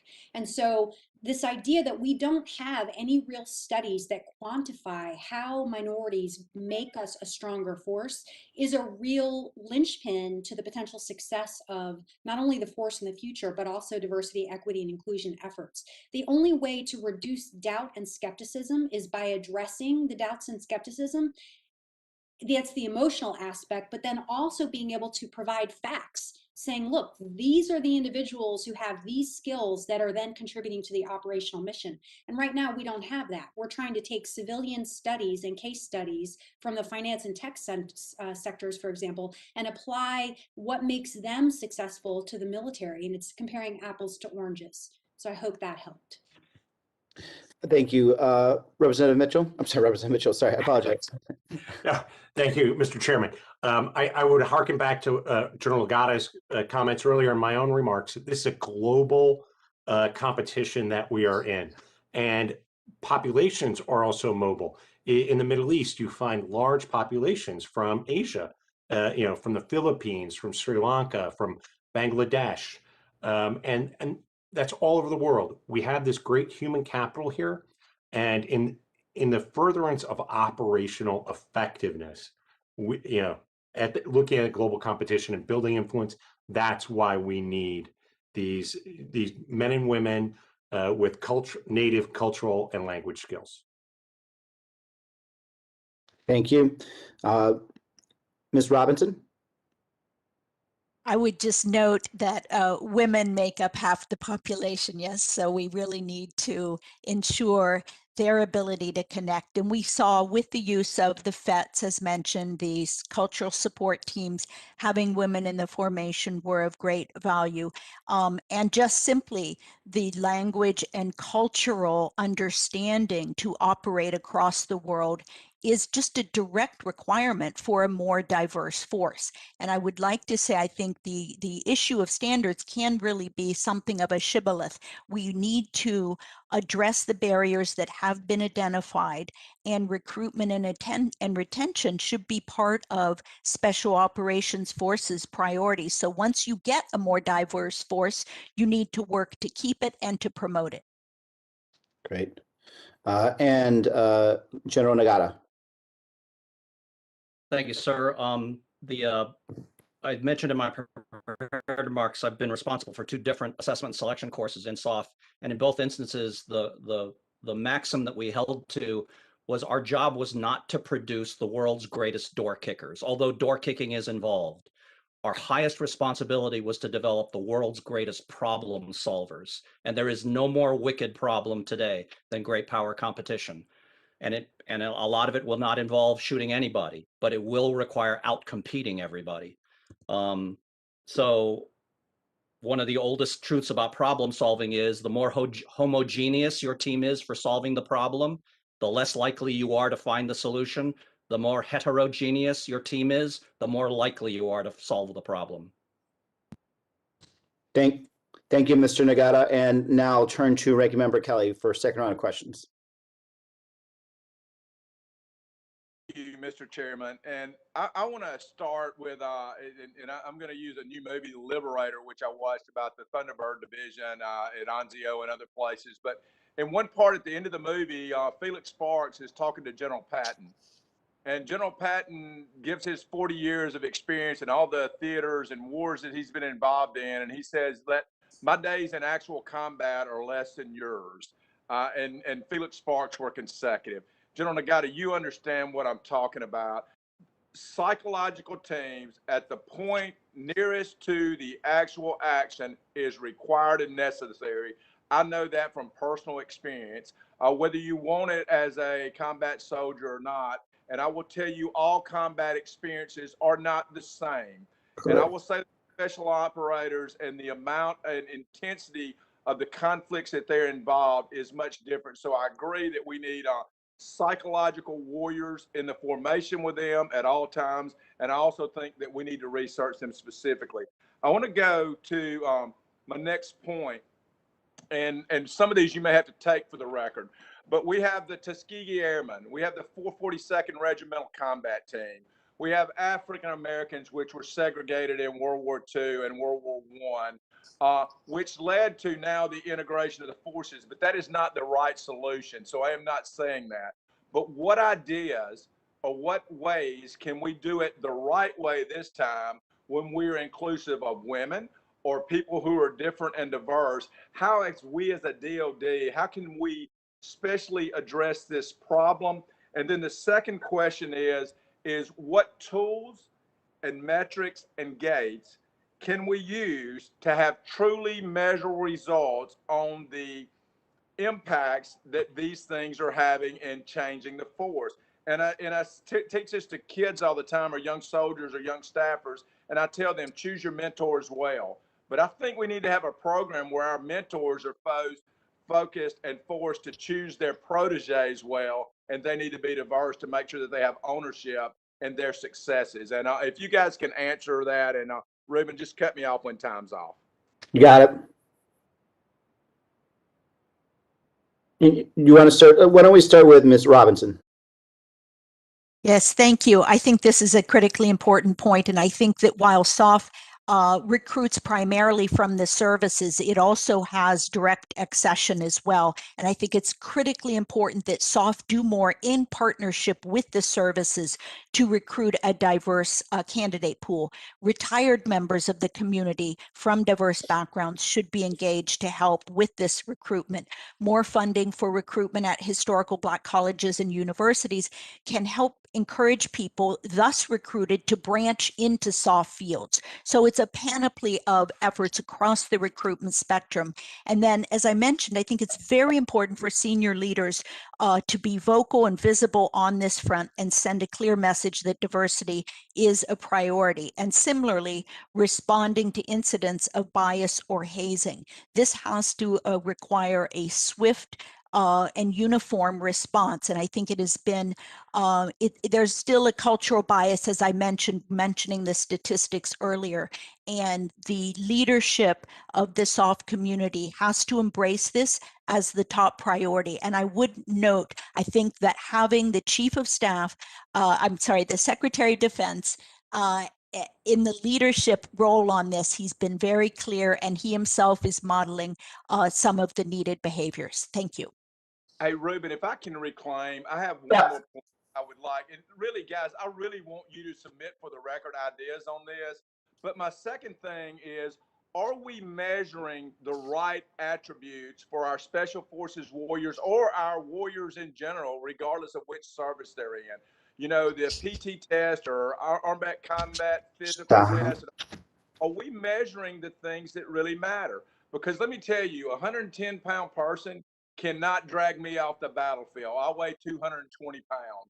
So I don't care whether they're male, female, Asian, it does not matter, the physical impossibility, but are we measuring the right things to make sure that we have combat effectiveness?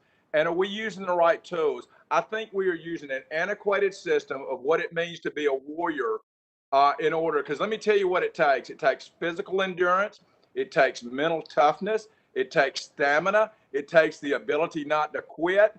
Those things are not measurable in push-ups or sit-ups or 2-mile run, but all those things also go into maintenance. So I would also be interested in what units of measurement should we be able to use in right now to truly test the combat readiness of our warriors. We're about less than a minute for that. Who would you like that question to go to, Representative Kelly? On Nagata, because I think from his thing, he may have the best answer on that. Okay. Well, this is going to sound like a bias. Thank you. This is going to sound like a biased answer because I come from the special operations community. But my personal opinion is, if there's any force in the Department of Defense who gets it more right than wrong when it comes to what are we trying to select for, what are we looking for, it is the special operations community. In my view, the two most important examples of this are, one I've already mentioned.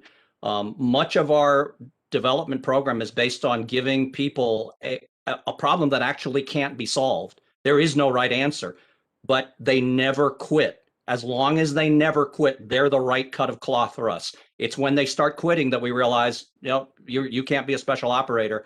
The second one is a desire and a natural propensity for being in complexity. Most people, if given a choice between being in a simple environment or a complex environment, will always choose the simple environment. The best people we select in SOF, they go the other way. Oh, that's more complex. Let me in there. Thank you, Mr. Nagata. Now we move on to Representative Larson. Thank you, Mr. Chair. And my first question is, next set of questions, first for Mr. Romano on this issue that Ranking Member Kelly brought up about combat effectiveness, and this can apply to anyone, but I want Mr. Romano to answer it first, because it seems that the definition of combat is changing as well. It's very different than it was 20 years ago when we were literally kicking down doors in Afghanistan and Iraq. And so with if it is changing, how can that be put into the organization so that the training and standards match what kind of combat we're going to expect from SOF? And then next, does that not open the aperture for any number of other kinds of folks to be interested in being part of SOF? It's a very loaded question. There's only one answer, but you go ahead and answer. Yes or no, yes or no, yes or no. It's an interesting predicament because we can't predict what's going to happen in the future. But what we can do is we can take past data and past types of conflict to assess which skills are most needed.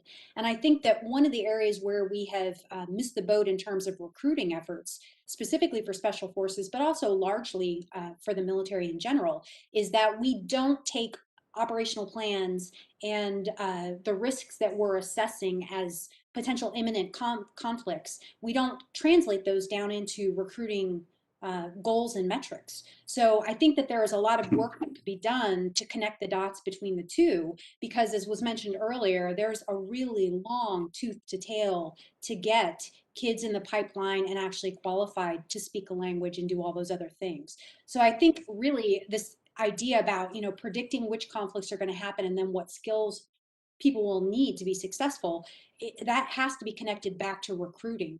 And there has to be growth in terms of how our recruiting force in general looks at who the best candidates are to fit those needs. There's a lot of assumptions. There are a lot of assumptions that go into recruiting kids, and there are a lot of stereotypes that are in the minds of the recruiters who are approaching kids to join the service.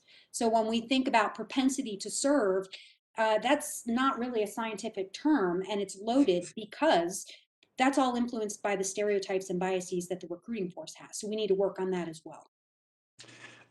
As a follow-up, let's fast forward 10 years. Let's say 10 years. And instead of 2 or 3 women in the Green Berets, pick a much larger number and many more women across the all of the special operators. Today, would they have the support network for to even serve?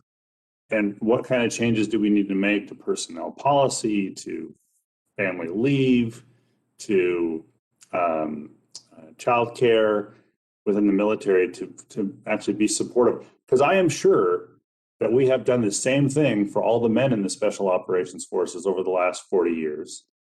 That is, address some of their needs, not all of them. Clearly, that's why we have POTF. But we would need to make those changes, but doesn't exist now at all. I mean, we're not doing anything to support this. Even if we were able to recruit, we're not doing much of anything to help support inclusion, and we ought to. It seems. As I mentioned a little bit earlier, this goes back to not only how we're bringing people into the pipeline, but how we look at diversity as an actual force multiplier. When I was in the Marine Corps, for example, I can't tell you the number of times I would have, you know, obviously the smallest service with the fewest women, I would have male Marines send me their female Marines to talk about things like uniform regulations and conduct in the barracks. We need to rethink how we think about inclusion. Those are leadership issues. They're not leadership by a woman to a woman issue.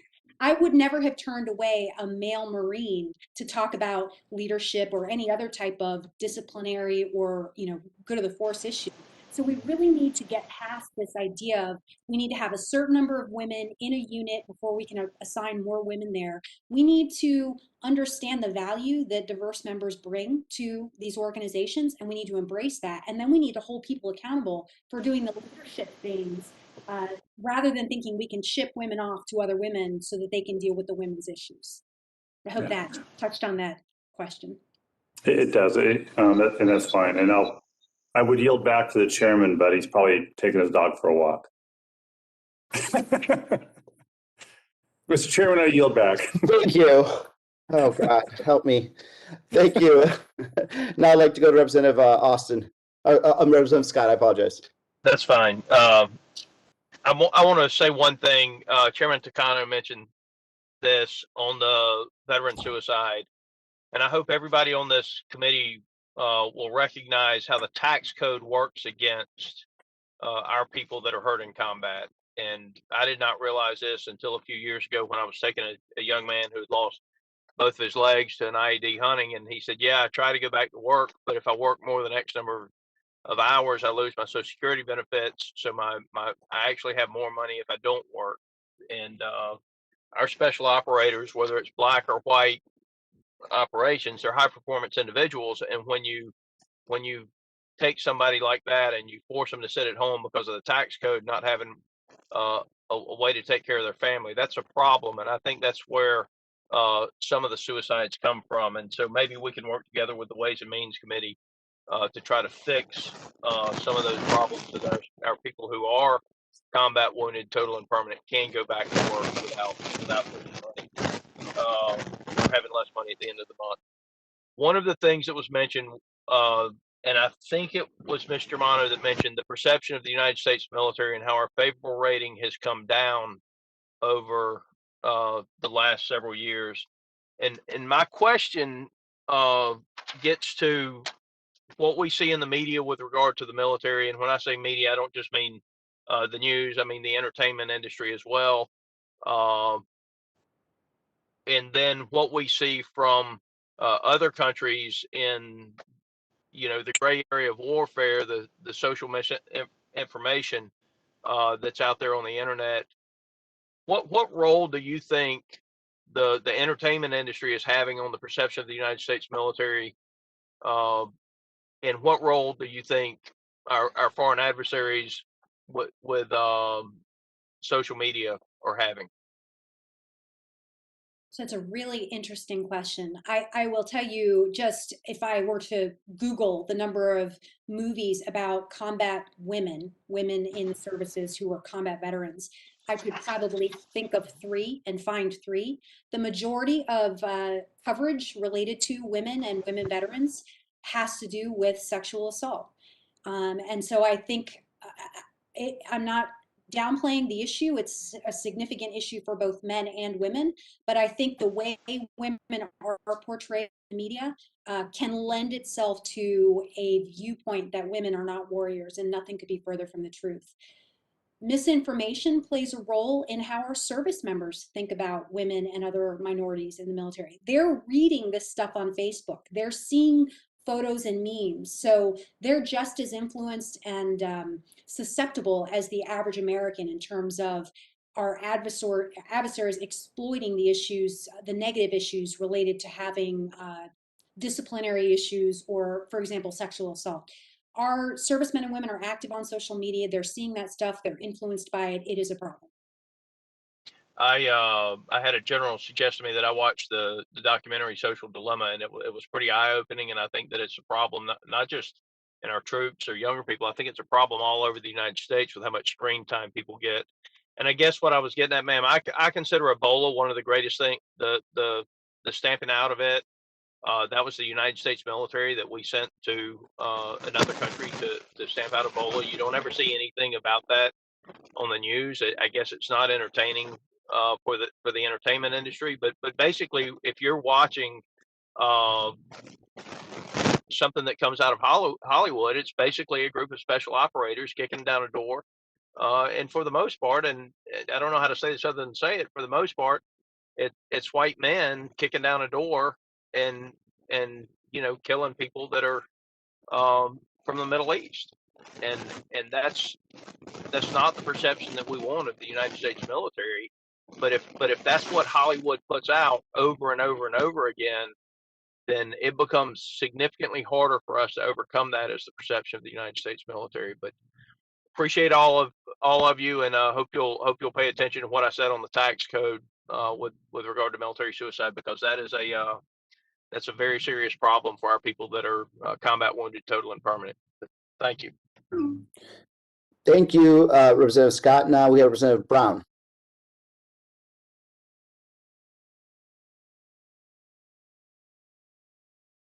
Representative Brown? Thought we had him on earlier. Representative Larson, then, if you want to follow more questions. I have no further questions, Mr. Chairman. Representative Murphy. Sorry about putting people on the spot. Feel free to say no.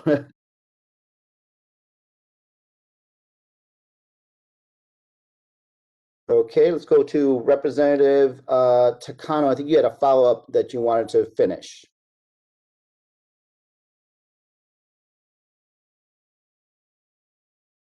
All righty then, I am striking out here. Let's go, and that's fine. I feel like we're getting on done. What about Representative Franklin? If you have any follow-ups? As we say in the Marine Corps, any last rounds? Okay, and I see that Takano's back on. Chairman Takano, did you have a follow-up question? I'm not sure you can hear us. Okay, well, I'm pretty sure then I'm going to close this hearing. Thank you, everyone, for your time. I apologize that I was getting attacked by a black bear here this whole time and a little distracting, but I really feel this is was a really great opportunity for us to learn. And I hope you'll submit some suggestions for the record. I think Ranking Member Kelly, myself, and the members are always looking to see how we can improve, and especially with the NDA coming up, seeing if we could do anything there. So thank you again. Thank you. Thank you, Mr. Chairman. Members of the committee. Thank you very much. Thank you so much for the opportunity.